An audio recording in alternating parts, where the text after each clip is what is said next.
Hello, today I'm going to show you how you can create a NetCDF file that has more than one dimension using xarray in Python. I'm also going to show you how you can follow both the CF conventions, that's the climate and forecast conventions, and the attribute conventions for data discovery, the ACDD conventions. And by following these conventions, we'll be making sure that our NetCDF file is fair or following the fair data management principles. A NetCDF file that doesn't follow any conventions is no more than an object. So let's go ahead and import the libraries we're going to be using today. So let's firstly import xarray as xr. This is going to be used to create xarray objects, which will output as NetCDF files. We're going to import pandas as pd. And this is to help us load in data from either Excel or CSV files, for example, or any tabular file format that you might be following. We're going to import datetime. So from datetime, import datetime as dt. And we're going to import numpy or numpy as np. And now I'll show you the data that we're going to be working with today. If you want to work with the same data, this script and the data along with it are uploaded to a GitHub repository, and that's linked down in the description. So go and have a look for that. So you can see our data here. We have 3 dimensions. We have date, we have latitude and longitude, and we're looking at some seawater temperature data. We also have this other column, day, which is the number of days since the start date, basically. And this is because there's a special requirement in CF, if you follow the CF conventions, that the date is stored not as a long datetime string, but instead times or dates are stored as seconds since a certain timestamp or days since a certain date, and so on. I'll show you exactly how we can code that later.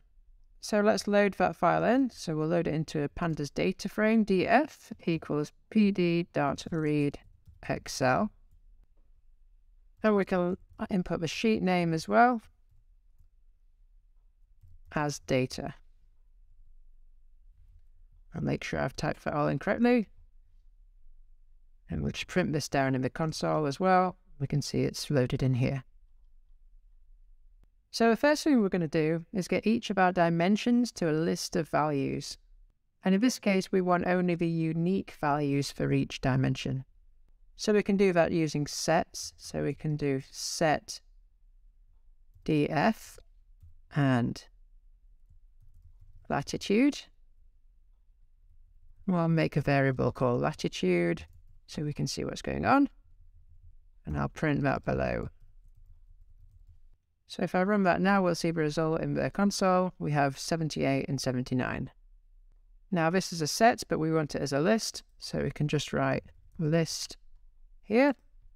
We also need to make sure that our values are in the right order. We can see that they are in the right order here, but depending on your data set, you might want to include sorted here, for example.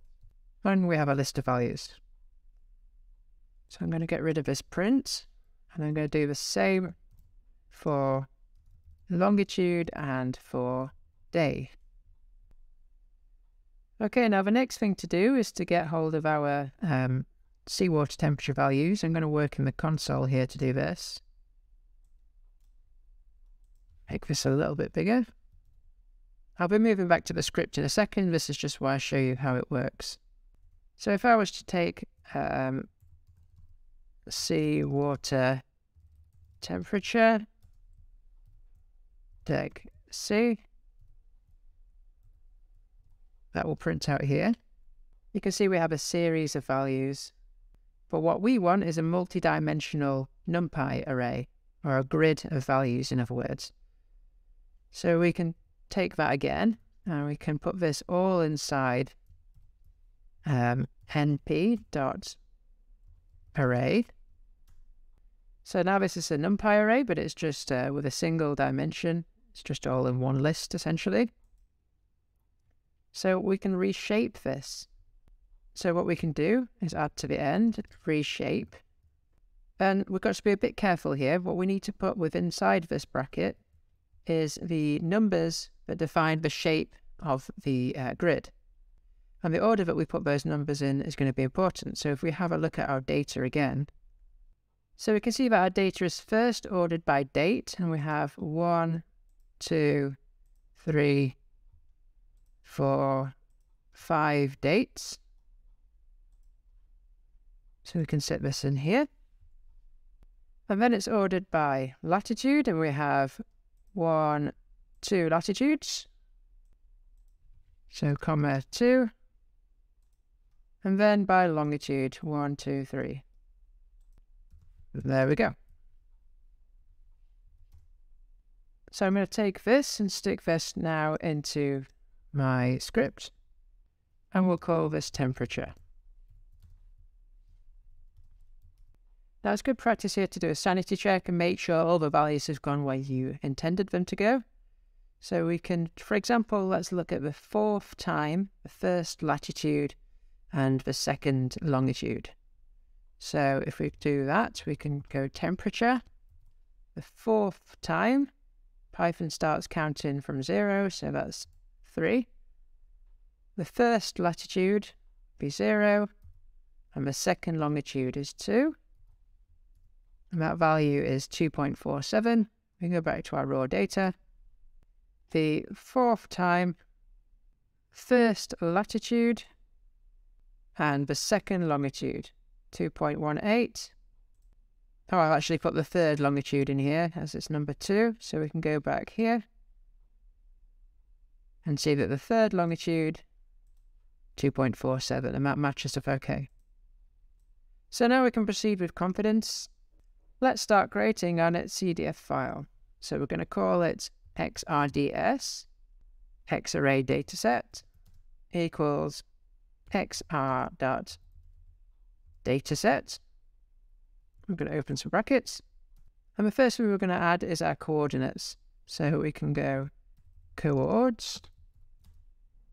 And our coordinates in this case are our time, our latitude, and our longitude. We store these as a Python dictionary. So if I do dict here, and in any order, we can go longitude equals longitude. So we're saying create a coordinate variable in our xarray dataset called longitude. Make that equal to the longitude variable that we have in Python. We created up here. The same for latitude. And to follow the CF conventions, the best practice is that our time or day coordinate is called time. So time equals day in this case. If we create that now and have a look at how it looks in the console, xrds, you see we have some dimensions here. It tells us that we have 3 points of longitude, 2 points of latitude, and 5 points in time. We have our coordinate variables here, and the values are all integers. And we can see that this longitude coordinate variable has the dimension of the same name, longitude. And that's just good practice. We see that there isn't any data variables yet. That's empty, so let's go ahead and add them now within the same command. So we're going to put a comma here. And data vars, again, equals dictionary. We only have one in this case. I'm going to call this sea surface temperatures, or temperature.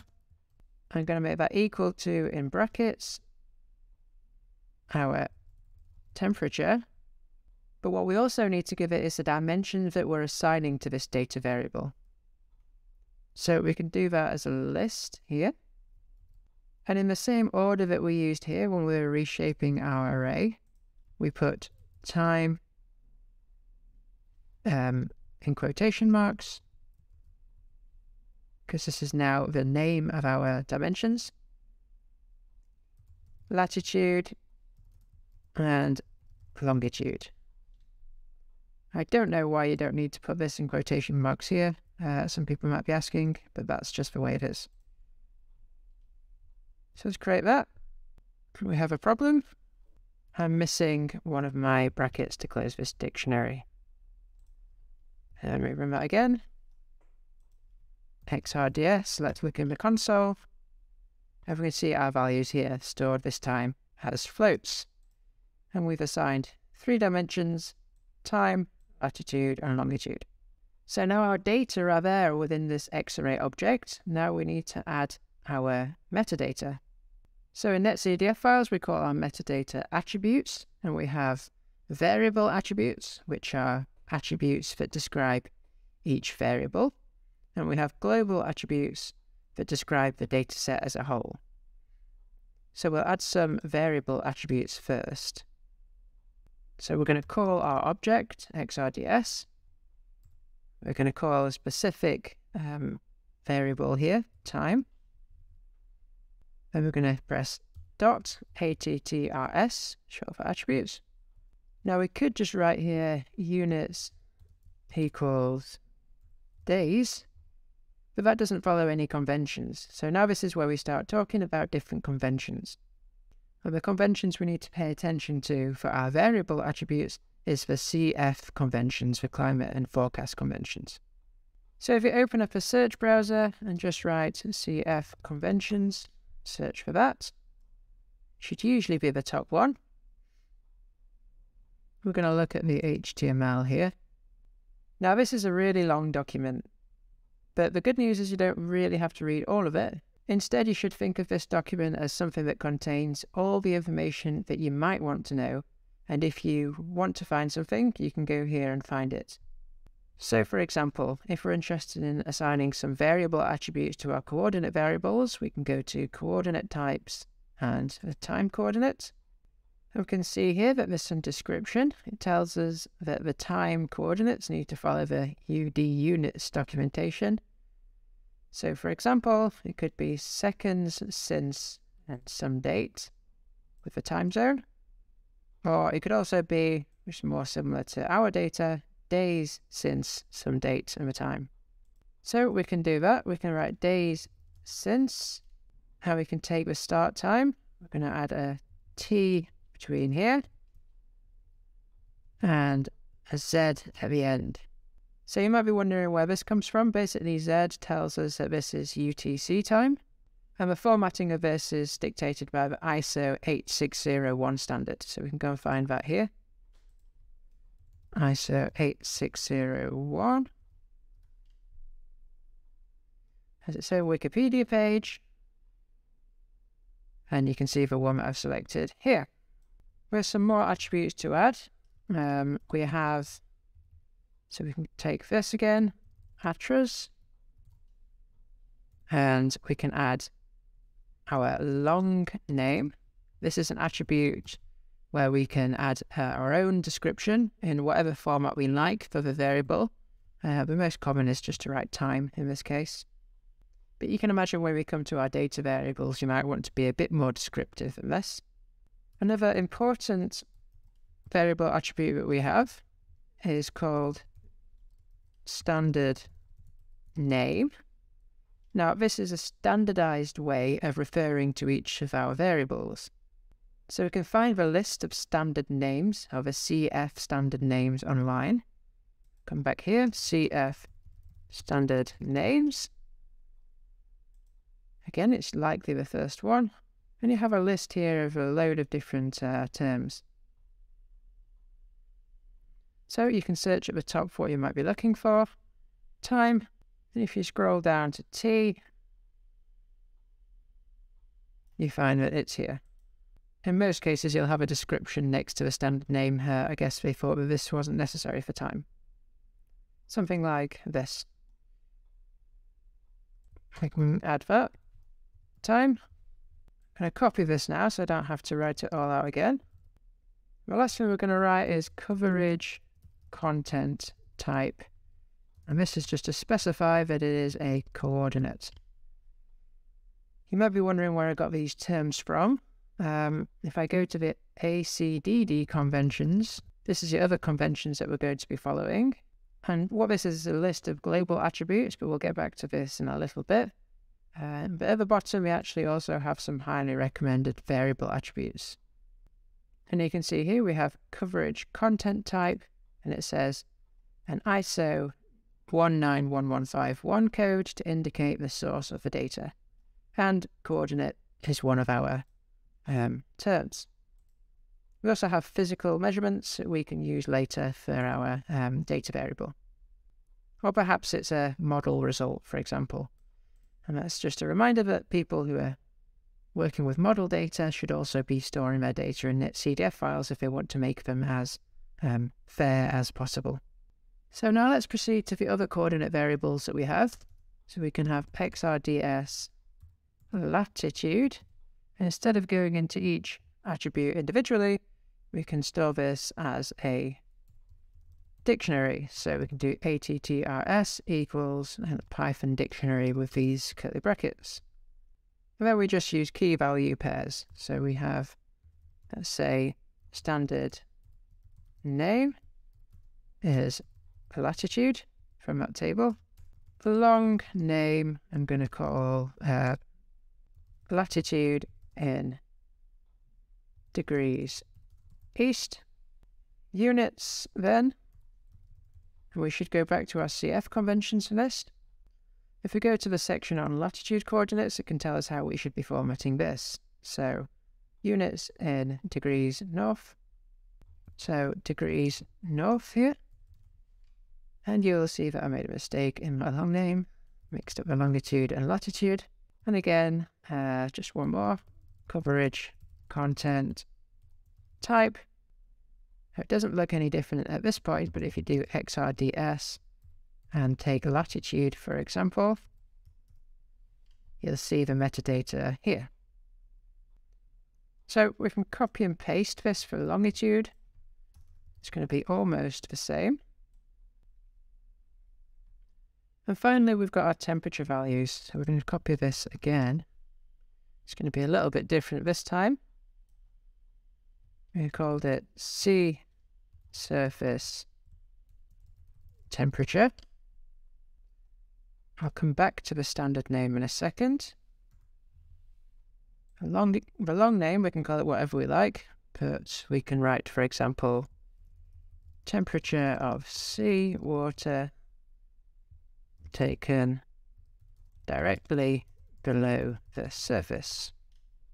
I'll come back to units as well.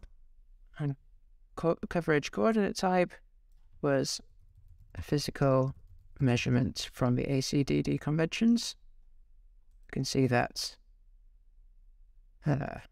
here. So now if we go back to the CF standard names, we're looking for sea water temperature. There's a lot of different standard names that we can select from here. So we have seawater temperature, and it says here to specify the depth at which the temperature applies, use a vertical coordinate variable or scalar coordinate variable. There are standard names for sea surface temperature, sea surface skin temperature, sea surface subskin temperature, and sea surface foundation temperature, which can be used to describe data located at the specified surfaces. So that suggests that maybe we want a more specific standard name. So let's go for sea surface skin temperature. So sea surface skin temperature. The sea surface skin temperature is the temperature measured by an infrared radiometer, typically operating at wavelengths 3.7 to 12 micrometers, and it's the temperature within this layer.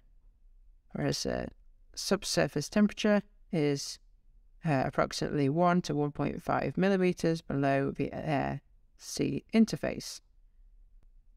So we have to decide what's most suitable for us, but I'm going to go for sea surface subskin temperature here. Sea surface subskin temperature. The canonical units are Kelvin. We don't have to follow these. We can use any units that are physically equivalent, but in this case I am going to convert to Kelvin. So I can write K here for my units, and below this I can write xrds sea surface temperature, and in Python if you do plus equal, it will say recreate this variable with certain value added equals 273.15. Let's have a look at how that looks to make sure the values have been added correctly. They look like suitable values for Kelvin. Finally, we can add some global attributes. Now, a little bit about conventions first. If we go to the attribute convention for data discovery page, we can see that we have a list of global attributes that can be used for highly recommended or recommended. So you can go through this and select terms that might be useful for you. And one important one to point out is the conventions attribute, and I'd recommend that everyone includes this. And this is where you specify the conventions that you followed in the file. So it says include the string ACDD13, but then you should also be including the CF conventions and the versions. Now, if you want to make your dataset available via SIOS, there's some good guidelines that are given by the Arctic Data Center. So if we go to this page, there's a long list of terms, and there's comments about whether they're required or, in some cases, optional. And I find this a bit easier to interpret than highly recommended and recommended, because now you have a list of actual requirements. Now, you can still go and add any term that's not listed here. Any additional terms are absolutely fine. And even if you're not making your dataset available via SIOS, these are good guidelines for anyone to follow. So, how do we enter these global attributes? Well, we could do something like xrds.attributes, so almost the same as this, but we're omitting the variable name this time as it's a global attribute. Now we can write in brackets the name of our attribute we want to specify, for example, title, and write whatever your title is. Now, I actually prefer to have all my metadata somewhere else and import it into Python. So within the same Git repository that you have been perhaps working in, you should see a file called multidimensional seawater temperature global attributes. And you can see that this table is very similar to the page that I showed you on the Arctic Data Center website. We have one column of attribute names, or global attributes, and another column for the values we want to assign for each global attribute. But I'm going to show you how you can load this data in and store it into your xarray object. And what we're going to do is say global attributes equals pandas.readxl again. We're going to add the file name here. And now if we show those global attributes in the console, we can see that we have one column the attribute name or one column the content. Now, what we really want to do is get this into a Python dictionary where each row is a key value pair, so the attribute name being the key and the content being the value. So in order to do that, what we ideally want to do is rotate this around so each of these is a separate column instead of a separate row. So you can do that by transposing your data. So if you do global attributes.transpose and then brackets, and I'll just copy this into the console for now. You can see it's not quite gone right. Let me show you a bit clearer. If you write dot columns and it'll paste the column names out, you can see that we don't actually have any of the column names listed here that we want. Instead, we've just listed steps from 0 to 30. And there's a good reason for that, and that is because when we transpose our data frame, it makes the index equal to the column header. So that's this 0, 1, 2. So I was expecting this, and what we instead need to do is when we load the data in, we need to write index col equals 0. And that tells us to interpret the first column as the index column. Let's run that again. And if we transpose this time, you will see with columns that each of the global attribute names is one column. So we'll store that out. Global attributes transposed equals that. I'm going to run that. we'll work in the console again. Now, if I want to take this variable, global attributes transposed, and I want to convert it to a dictionary, all I would have to do is to dict. Now, by printing this, you can see that actually this has made some kind of tiered dictionary. As you can see, there's 2 of these curly brackets here. So each of these global attributes is the key, but the value is not just the content, it's also all of this. And to fix that, we could just write records, and now we have a list of dictionaries with a length of 1. You can see that it's a list from this square bracket here. If we put a 0 here, in other words, just take the first item in this list, or in this case the only item in this list, then we have our dictionary here, formatted how we want it. So I'm going to copy this. We can call this global attributes dict equals this. Then to write that, we can do xrds.attributes equals global attributes dict. Now, let's have a look at how our xarray dataset looks now. And voila, we can see all of our attributes down here. Now, there's a few attributes that you might want to actually create within your script.